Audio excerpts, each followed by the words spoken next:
Cảm ơn.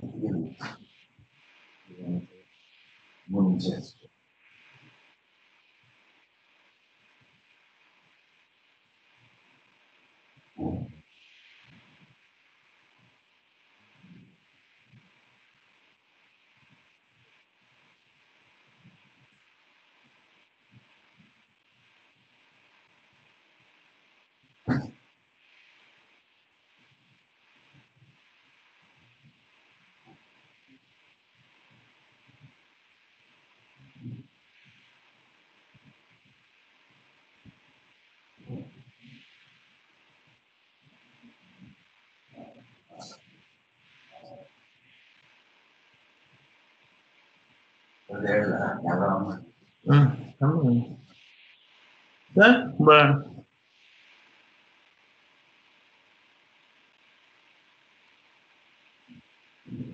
Thế hả? Hello. Nó một lít sir.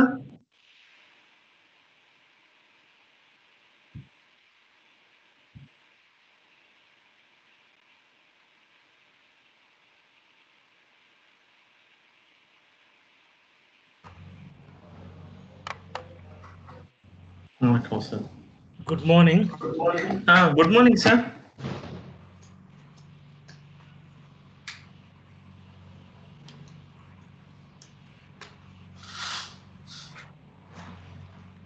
Everything is set. Another 1 minute to go. Yes, sir.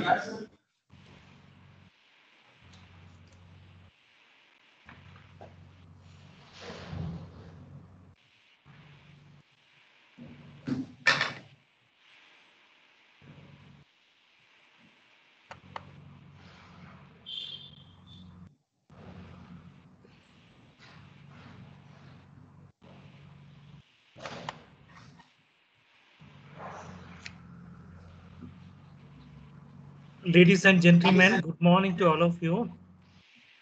On behalf of the Forum of Cardiac Anesthesiologists, I invite you for this Sunday morning session. We call it as breakfast session. You can have your breakfast as you are watching the program. We have my colleague, Dr. Raghu, who is going to talk to us about the assessment of mitral valve repair using TEE, that is transesophageal echocardiography. Please feel free to ask questions or comment either by unmuting yourself or by writing it on the chat box. And as long as the talk is going on, please mute your microphones and we will have questions and answers at the end. With these few words, I would like to invite Dr. Raghu to tell us about the repair of mitral valve and its assessment using transesophageal echocardiography parameters. And Dr. Raghu, please start the session. Yes, sir. Thank you, sir. Good morning, sir.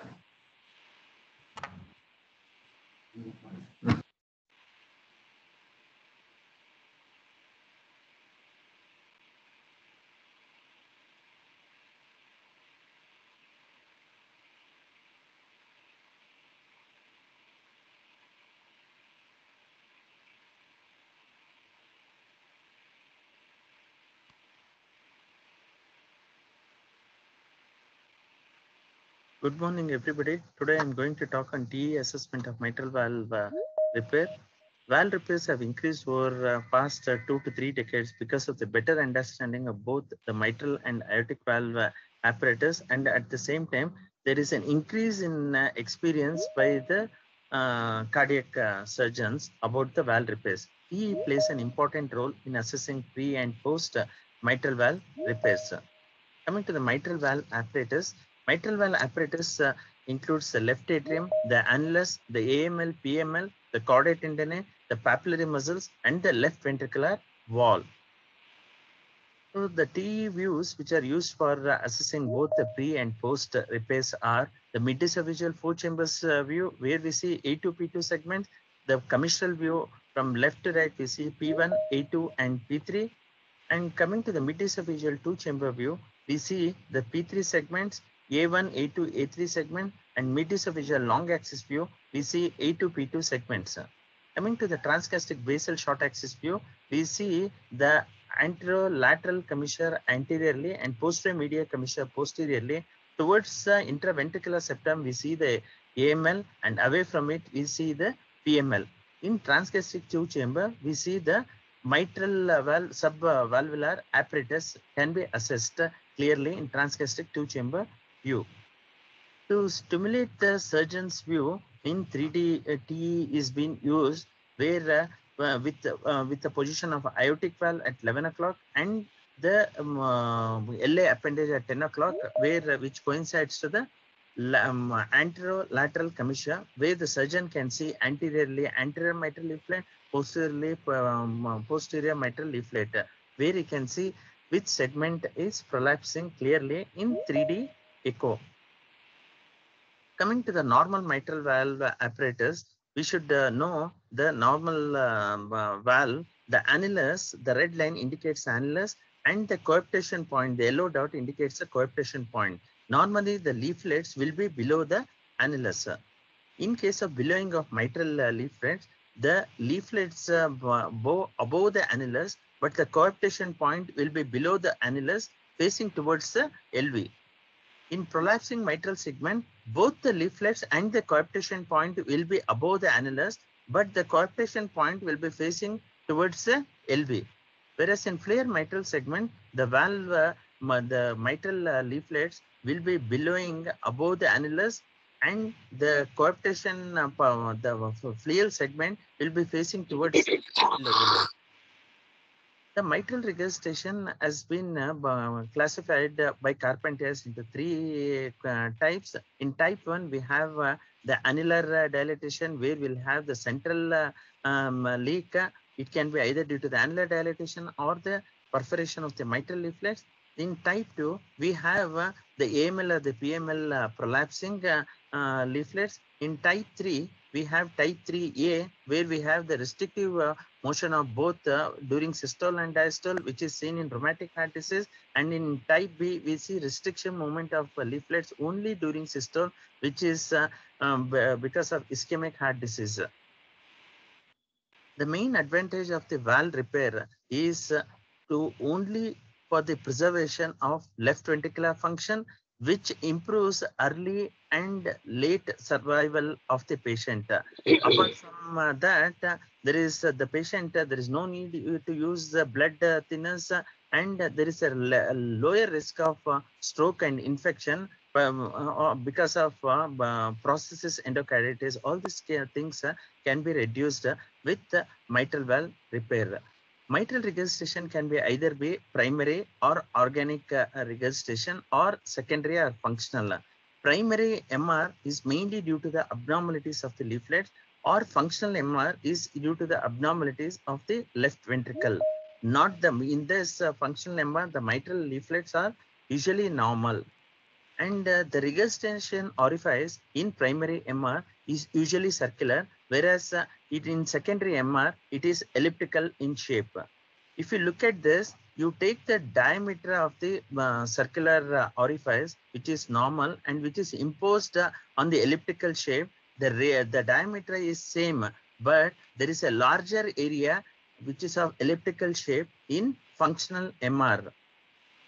And valves that can be repaired are rheumatic heart disease. In rheumatic heart disease, there is a restrictive and thickening of the leaflets, and there is a restrictive opening of the mitral leaflets with subvalvular fusion. There is a both MS and MR can be seen in rheumatic heart disease patient, and along with this mitral valve, there will be an involvement of other valves, particularly the aortic valve and the tricuspid valve.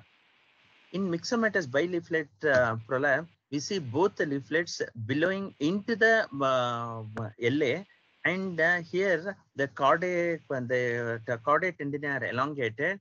As the course of the disease progresses, they can have calcification of the annulus, and these valves can be repaired easily. And this is a myxomatous valve where you have an isolated A2 rupture with flail chordae into the LA. and this is an isolated rupture of P3 segment where we can see the flail segment in the LA. This is a multi-segment myxomatous leaflet where we can see E2, P2, and P3 prolapse where the repair can be tried. And this is a fibroelastic disease where we can see the rupture of the P2. In this, the valve apparatus is normal, the annulus is normal. Only the isolated P2 segment prolapsing is there with the jet towards directed towards anteriorly. MR in ischemic MR can be either due to regional or global remodelation of the LV. It can be either two types, symmetrical or asymmetrical. In asymmetrical, in case of inferior wall motion abnormalities leading to the stretching of the PML, where the jet goes laterally towards posterior mitral leaflet, whereas in symmetrical, particularly in ischemic cardiomyopathy, both the papillary muscles are pulled away, and there is a stretching of the mitral leaflets where the mitral regurgitation will be central. All these patients, the repair can be tried. In case of infective endocarditis, where we can see the flail of AML with the rupture chordae in the LA, and it's causing a severe MR. Even infective endocarditis patient, we can try repair, mitral valve repair. The predictors of unsuccessful valve repair: presence of large central regurgitation jet when the annular dilatation is more than 50 mm, and involvement of 3 scallops, particularly in the anterior mitral leaflet, extensive valve calcification, and loss of native tissue. In all these patients, the valve repair is very difficult. And the predictors of unsuccessful valve repair in functional MR is the coaptation distance more than 1 centimeter. That is the distance from the annulus to the starting part of the coaptation height. The tenting area, the area from the above the coaptation point to the annulus, if it is more than 2.5 to 3 centimeters, complex jet, intrapapillary muscle distance more than 20, and end diastolic diameter and systolic diameter, if it is more than 55 and 51, the mitral repair will be very unsuccessful in these patients. Coming to the preoperative assessment, color flow area always tells us the regurgitant jet is there, but it doesn't quantify the severity of the MR. Vena contracta, it is the narrowest part of the jet. The vena contracta can be obtained in eccentric jet. In case of multiple jet, the respective values of vena contracta weight are not additive. PISA method is usually the best for assessing the regurgitation both for central and eccentric jet. If the effective orifice area is more than 40 mm and regurgitant volume is more than 60, it indicates severe MR. Whereas in functional MR, the regurgitant orifice area more than 20 mm and the regurgitant volume more than 30 ml indicates increased risk of cardiovascular events. Coming to the calculation of all this effective orifice area, first we have to calculate the regurgitant flow, which is calculated by 2 pi r square into aliasing velocity, and effective orifice area can be calculated by the regurgitant flow by the peak mitral regurgitant velocity, and regurgitant volume can be calculated by effective orifice area into VTI of mitral regurgitant with continuous wave Doppler. If the effective orifice area is less than 0.2 centimeter square, it is mild. If it is more than 0.4 centimeter square, it is severe. If the regurgitant volume is less than 30 ml, it is mild. If it is more than 60 ml, it is severe MR. If you put a continuous wave Doppler across a mitral regurgitant jet, we see a V wave cutoff sign. This is because as the LV systole, as the LV generates pressure, the mitral regurgitant flow enters into the LA with the peak pressure, and suddenly there is a drop because of the equalization of the pressures to the LA. This is called as V wave cutoff sign, which is seen in severe mitral regurgitation. And if you look at the mitral valve leaflets, you have to look at the AML, PML line, and the annulus and the C-septum distance. If the AML bar PML distance is less than 1.3, and PML is more than 1.5 centimeters, and the C septum distance. C septum distance is the distance from the upper part of the coaptation distance to the intraventricular septum. If it is less than 2.5 centimeters, all this predicts post-operatively the patients are going to have SAM. And you should always look at the circumflex artery at the anterolateral commissure. Normally, it should be 4 to 5 mm away from the annulus. Lesser the distance it is more prone that it can entangle with the sutures which we put for stabilizing the annulus. And at the end, we should also look for the LV function. If the normally in mitral regurgitation, the LV function is overestimated. It will be more than 60. But in patients, when we do repair, if the LV function is already less than 50, and if we have already closed the back door, that is the mitral regurgitation is closed by the repair, post-operatively, this LV will further go down because all the blood should pass from the LV to the aorta because there is a competent valve. So you should always have a look at the LV function before we go on bypass. And at the other end, you should also look at the other valve leaflet pathology, whether the tricuspid valve annulus is there or tricuspid regurgitation, and also look for the AR, particularly in rheumatic heart disease, which is always associated with rheumatic mitral valve pathology. And you should always assess the RV function before we go on CPB. Coming to the surgical steps, in brief, when there is annular dilatation, we stabilize with the annulus with a ring. And if there is an anterior wall prolapse, we can either do marsupialization of the anterior leaflet or mitral triangular resection of the anterior leaflet can be done. With when there is a P2 rupture chordae, we can excise it with the posterior leaflet resection, and implantation of the annuloplasty ring can be done. If in case of myxomatous leaflets, we can do Alfieri repair, edge to edge repair, where it causes a double orifice can be done. If there is a primary chordae rupture, we have to fix it securing with the PTFE suture at the edge of the mitral leaflet to the head of the papillae muscle and make the leaflet competent. And once the repair is done, we have to stabilize the annulus. You should check for the proper size of the annuloplasty ring. You can measure from intercommissural distance or measure the length of A2, and the respective ring can be placed. Once the ring is placed, we can use a saline test where we can inject the saline into the mitral valve, into the LV, and see whether the valve apparatus is competent. It only tells the surgeon this valve is competent or not.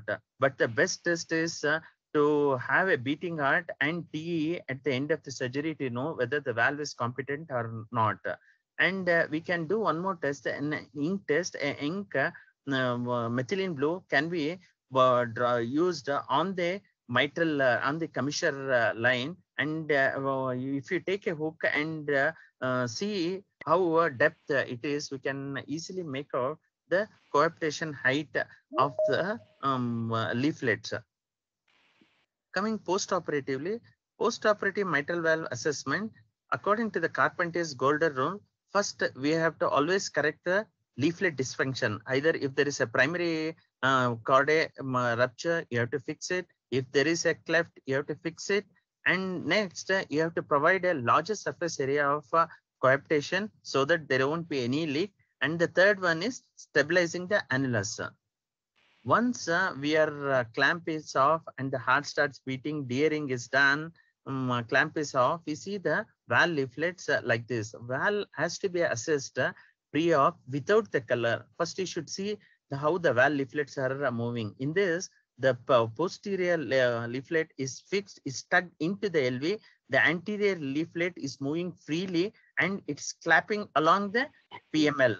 And if you look at closely, both the leaflets are below the mitral ring, and we should always know that this mitral ring is superimposed on the annulus. the leaflet should not go above the mitral ring. Here we can see the mitral leaflets are below the ring.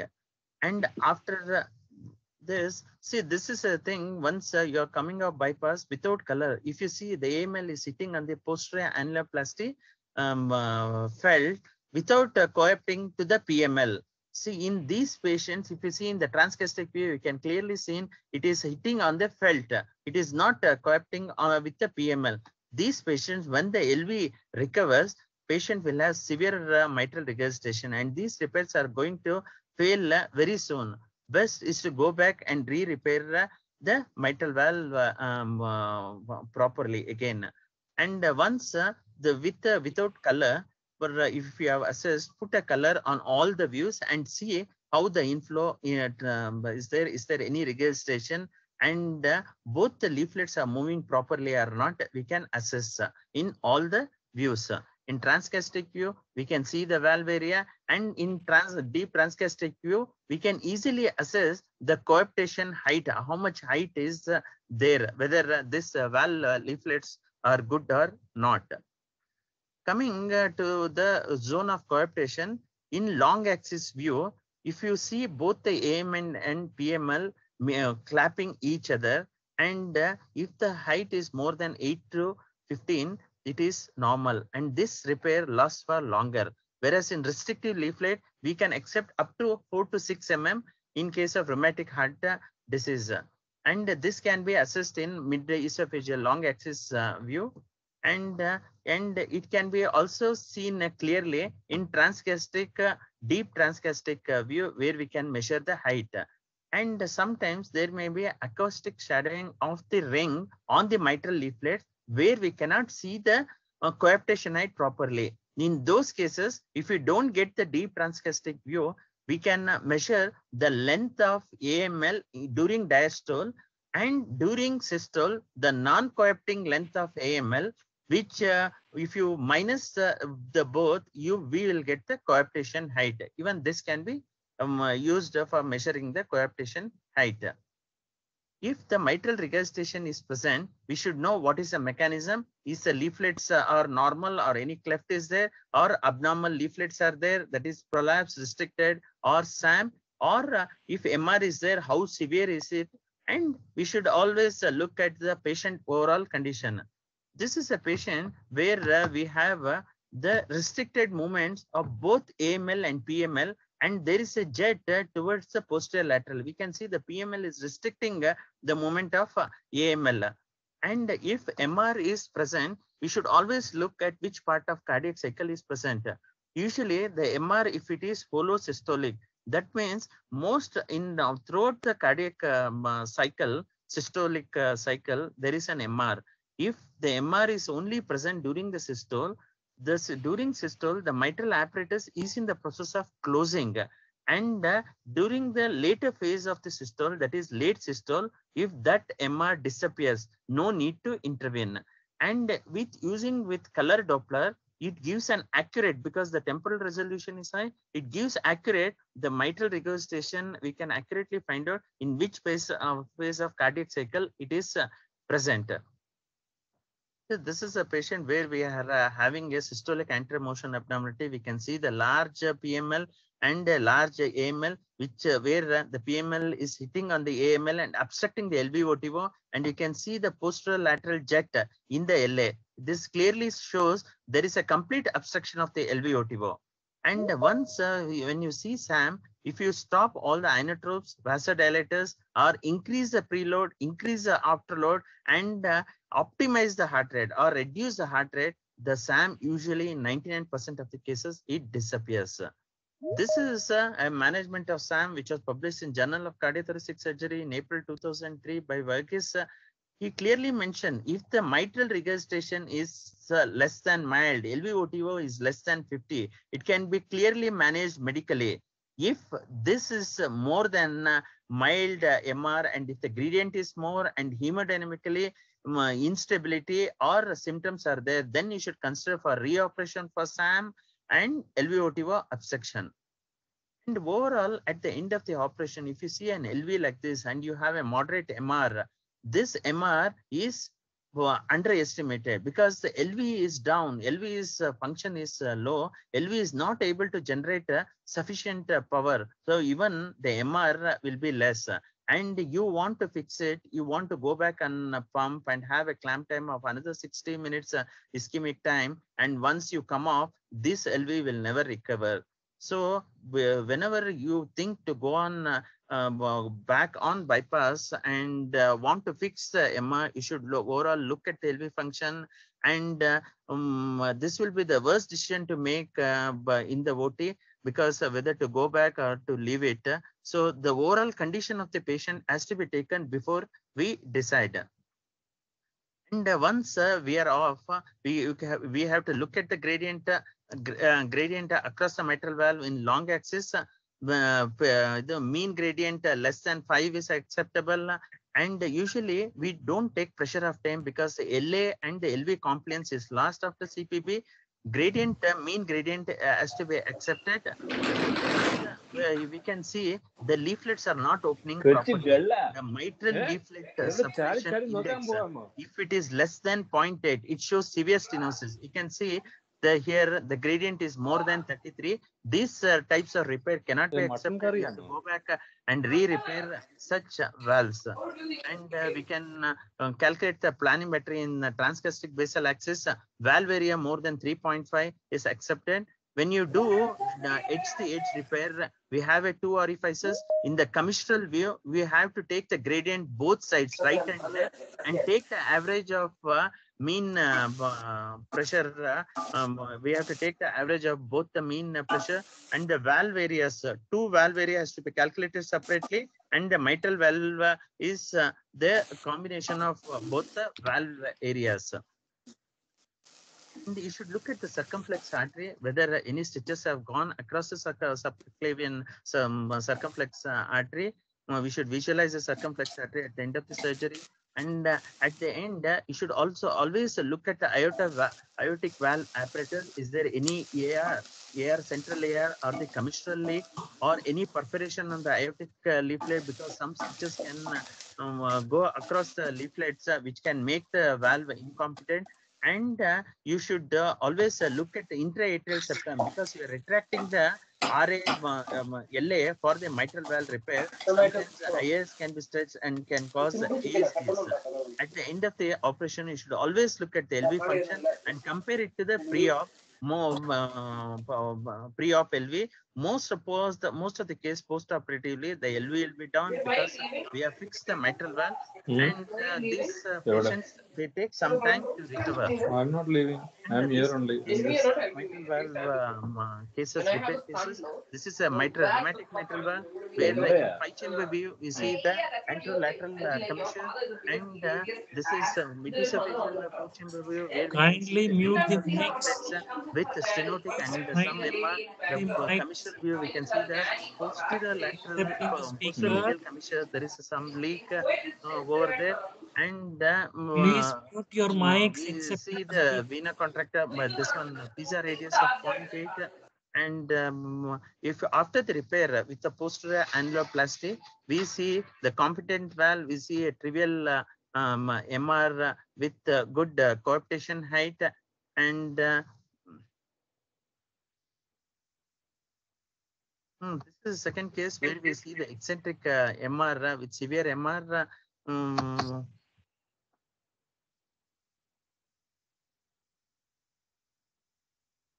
See, MR is severe. After the repair, we see a good coaptation height. There is no MR with good coaptation height, and we see the gradient of 5 with coaptation height of 1.1 centimeters and the mitral valve area around 3 centimeters.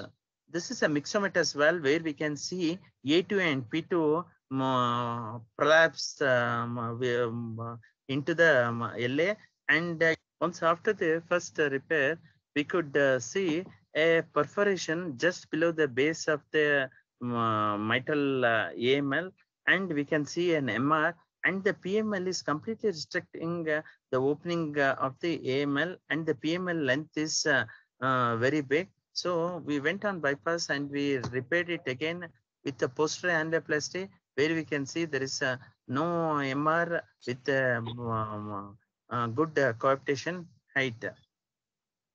This is one more case where we can see in the commissural view, we can see a P3 segment is prolapsing, which is causing severe MR. And in the transgastric view, we can see the posterior lateral commissure. We can see a segment which is prolapsing.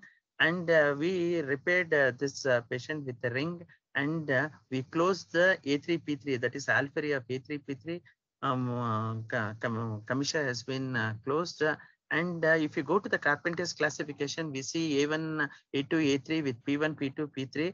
In the modified classification, we see the A2 is being divided into lateral and medial of both A2, P2, and the commissures, which is posterior medial commissure is the C1 commissure, and the anterior lateral commissure is C2. This was the C2 prolapse, which was prolapsing in this case.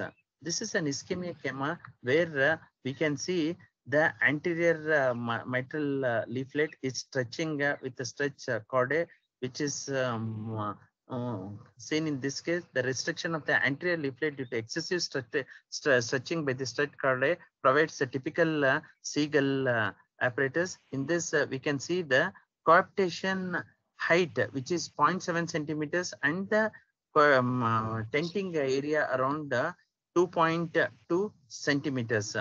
And we see the valve is competent without any MR with revascularization and mitral valve repair. Both has been done. And the valve mean gradient is around 4 with a coaptation height of 0.9 centimeters and the valve area of 2.6 centimeters. Coming to conclude, intraoperative TEA has become a standard of care in assessing mitral valve repair. With greater level of accuracy, cardiac anesthesiologists can guide the surgeon in taking a decision on repair and also assessing the adequate repair and make a significant impact on the outcome of the surgery. When we have a mitral valve leak, always you have to assess the leak properly and take overall the condition of the patient before we go on bypass. So the overall condition of the patient has to be taken before we reconsider for the second operation. Thank you. If you have any questions, you can ask.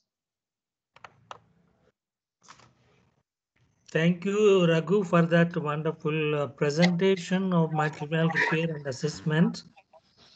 If we recollect what he said in the last 30 minutes is that mitral valve repair is preferable to replacement because of the LV function is better preserved and there is no need for anticoagulants as much as we do it in the replacement procedures. Then he went on to show the mitral valve views, what are the common views, and he defined what is a flail, bellowing, prolapse, etc. And then he mentioned about the Carpenter's classification and types of prolapse, primary and functional. And then what are the predictors of unsuccessful repair and predictors of SAM, and how to grade the mitral regurgitation severity, especially with using PISA, that is proximal isovelocity surface area. Coming to the assessment itself, he mentioned that the morphology of the leaflets after repair must be assessed using 2D without color first, and then turn on the color and then look at the SAM. What is the overall condition of the patient in terms of LV function? What are the gradients across the mitral valve? Pressure half time may not be reliable. Look at the circumflex artery. And then I think he went on to show some of the surgical cases where repair has been done and then how it looks after the repair. Very well done. Thank you, Raghu, for that. And the topic is open for discussion. We have about 10 to 15 minutes. Anybody wants to hear their opinions or ask questions, feel free. Now it's the time to unmute your mics. You can unmute and speak up. Good morning, sir. There is a one question from Dr. Rachna Arora. Who? Rachna Arora. What is it? Can you read it out? Yes, sir. Please explain calculation of. You will Uh, have to switch off these dual machines. okay, sir. There are two devices there. That's why it's echoing. Yes, sir. I'm extremely sorry. Sir, the question is please explain calculation of captions height again. Coaptation height. What is Yes, sir. coaptation height? Can you explain, Raghu? What do you mean by coaptation height? That's the question asked. Sir, the coaptation height is the height of both the AML when they meet during the systole. The height of both the things should be measured. If only the AML height is coapting with the PML without the PML coming in contact, then you have to take the point of both the leaflets meeting point. It is not a single leaflet. It is always the both the leaflets. That's why the more the height, the better the outcome of the repair. Yeah, I agree with that. Actually, the coaptation height is actually, you can simplistically saying the coaptation length, that is the distance at which, I mean the amount of distance in both anterior mitral leaflet and posterior mitral leaflet are together when the LV is contracting. That is the coaptation height, and it should be 1 centimeter for successful outcome. But usually as much as 6 and above 6 millimeters is accepted in most situations. If it is 1 centimeter, it is ideal. Good morning, sir. Yes. Sir, the actual question was how to measure it. I just wanted to know the details of measurement on TEE. Sure. Can you, Raghu, can you explain how do you measure the coaptation height? Actually, if you take in mid-esophageal long axis, from the starting point of the meeting point of both the AML and PML till the lower end. And lower end, if you go, we can see many times the chordae coming there. Best is the transgastric, deep transgastric view, where you can clearly see both the AML and PML meeting point, and that height has to be measured from the starting point of the AML to the lower end of the AML and PML meeting point. That is how it has to be measured. Yeah, you have to use the caliper function on the machine. You have to measure the distance. It's a distance, so you have to use caliper on the machine and identify the coaptation point first when it occurs and go up to the end. Thank you, sir. Thank you so much. Thank you. Any other question is there?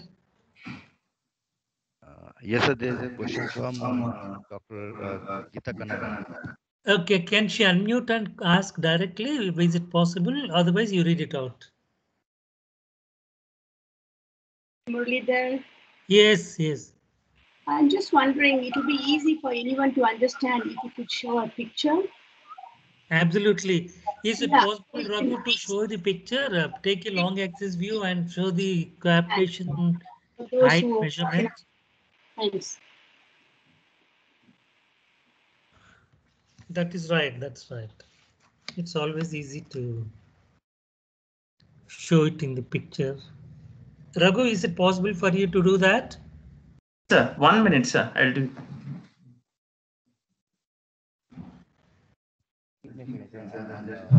As he's getting ready, I would like to add couple of points. One is the recent advances, especially in the European countries.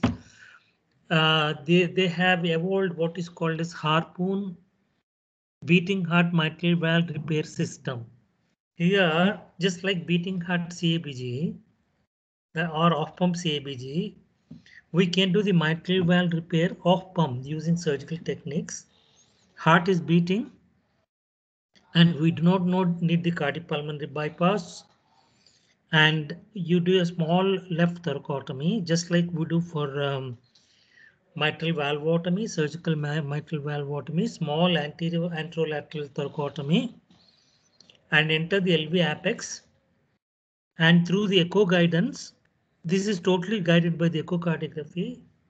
That is transesophageal echocardiography. You have to grab the prolapsed segment of the mitral valve and stitch it to the left ventricular apex. This is called as beating heart mitral valve repair, and it has been successfully used in several patients in the European countries, and it's called a harpoon device.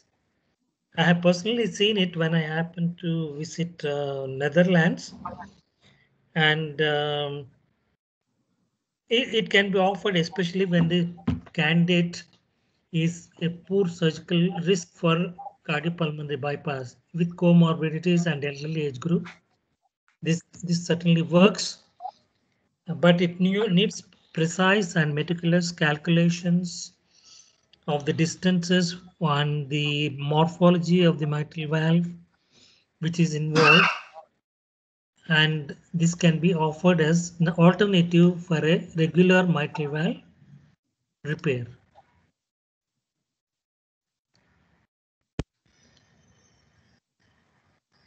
Are you ready, Raghu? Yes, sir. Yes, brother.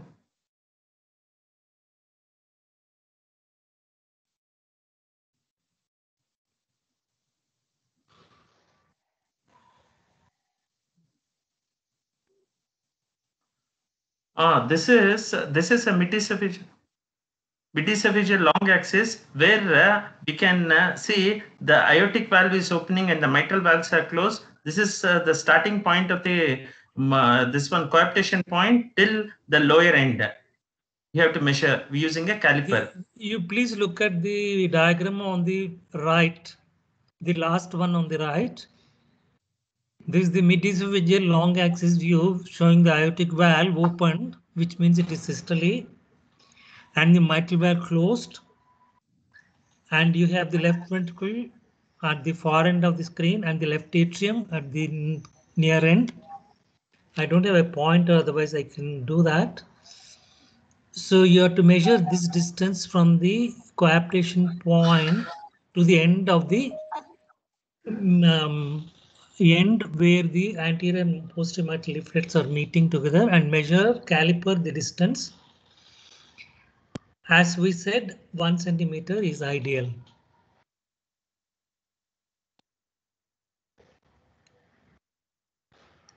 Is that clear? Is it clear, this one? Yes, sir. So this is mid-esophageal long axis view of the left ventricle. If you see the angle, it's about 120 degrees. Multiplane angle is 120 degrees. Any other question, any comments or questions? Most welcome. We have another 5 minutes to go.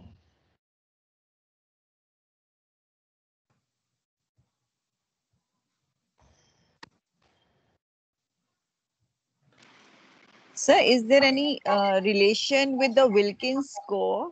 Very good question. Mitral valve repair or very good question. Raghu, can you answer this question? What is Wilkins score and what is the Wilkins score? Basically considers 4 factors. One is how much is the valve leaflets thickened. Second is mobility, how much it is mobile. Third is calcification of the valves. Fourth is the subvalvular apparatus. These are the 4 factors which are considered when we look at the Wilkins score. Each factor is given a score of 1, 2, 3, 4, and the maximum score is 16. And if you have a score of less than 10, all these valves are amenable for valvuloplasty. That is, it is basically a cardiological parameter, because when they assess the valve for balloon dilatation of the mitral valve, this is considered, and any score higher will indicate that the valve is not suitable. In addition to that, you also have to consider whether there is a clot in the left atrial appendage. If there's a clot in the left appendage, usually 90% of the times it is considered to be contraindication. But there are cases where LA clots, presence of LA clot in the presence of LA clot, you can still go ahead with the balloon valvotomy. This has been described by the Jayadeva group. They have classified the LA clot into different categories. There you have to look at the imaging and identify which clots are likely to be dislodged during valvuloplasties. And if the risk of dislodgement is very negligible, we can still do a balloon valvuloplasty in such cases. But for general consideration, presence of LA appendage clot is a contraindication to balloon valvuloplasty. Usually, this Wilkins score is used for balloon valvuloplasty, but not for the surgical repair. Do you agree with me, Raghu? Yes, sir. But sir, in LA clot, we can do mitral valve repair, no? Correct. Yes, you're opening, no? You're opening, so you're not disturbing the clot. Okay. So And what we read is that Wilkins less than 8 is good for annuloplasty. My question was, is there any value for which I can consider that mitral valve repair can be done with Wilkins score, say 10, 11, or less than that, or more than that, whatever? as I Is there said, some cutoff Raghu value? can modify my reply, but as I said, Wilkins score is basically designed For for valvulotomy, yes, valvuloplasty. for yes, sir, for Valvuloplasty. balloon valvuloplasty or valvotomy. Right, Yeah. sir. Okay, Nowadays, okay, up to sir. 11, 12 is considered okay, but Accepted. as you said, 8 is safer. And Yes, any sir. calcification, especially mitral valve calcification or mitral leaflet calcification, heavy calcium is a relative contraindication for valvuloplasty. Raghu, you want to add anything on this? No, sir. Even I don't think any papers are there with this scoring where the repairs have been done, sir. It is No, Jayadeva has published data. They have classified LA clots into various categories. I don't have it right now offhand.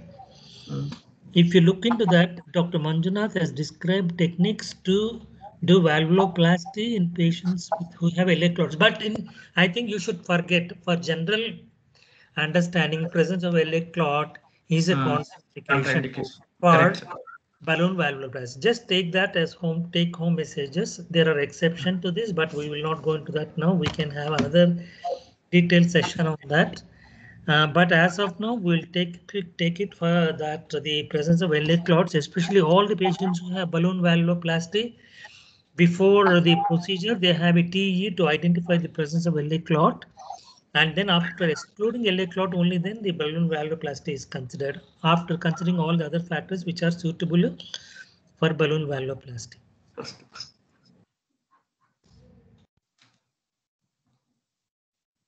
One more minute to go. Anybody wants to add anything? I'm sure it's a huge topic, but we have given the gist of what is mitral valve repair and how do you assess it.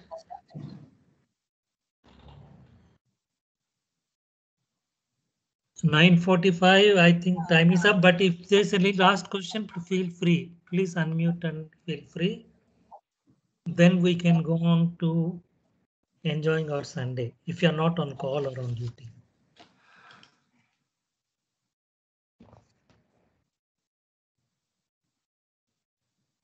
As there is no further question, I don't see anything here. We will close. Anup, do you want to say something? Anup, Daniel is there.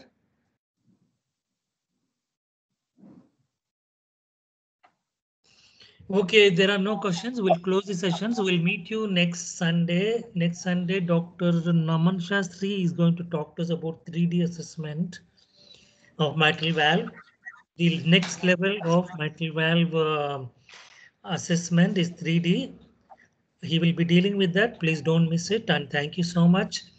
And good luck and see you next Sunday.